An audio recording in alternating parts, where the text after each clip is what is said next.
La majorité des aidants sont des femmes. 1 sur 3 déclare d'ailleurs que ce rôle a un impact sur sa santé, mais aussi sur sa santé mentale. On a choisi d'en parler dans Au Féminin avec Eugénie, notre psychologue clinicienne, parce que ce qui est difficile, c'est surtout, Eugénie, de prendre conscience qu'on occupe ce rôle.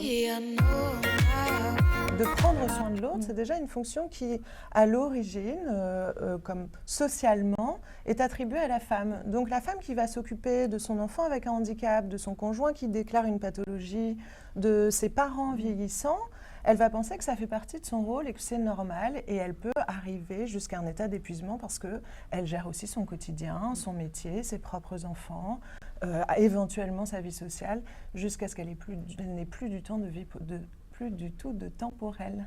C'est quoi? Quel est le risque finalement quand on se retrouve prise au piège dans cette situation-là? Le risque, quel peut-il être? Le risque, ça va être vraiment de se retrouver dans un état d'isolement social et puis dans un état d'épuisement physique et psychique. Alors, elles vont arriver jusqu'à un surmenage et ne seront plus en capacité de prendre soin des autres. Alors, comment on fait? On prend conscience.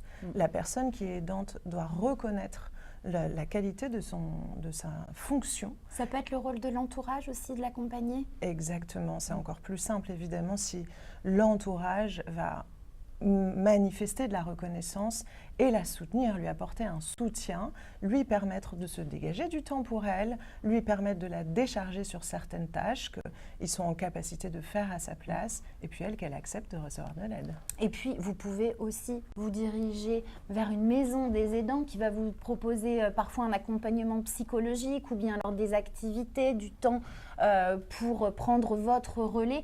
Eh bien, c'est ce que nous expliquait Karine dans l'émission et je vous invite à venir écouter son témoignage en replay sur France.tv, rubrique Au Féminin, ou écoutez-nous en podcast sur toutes les plateformes.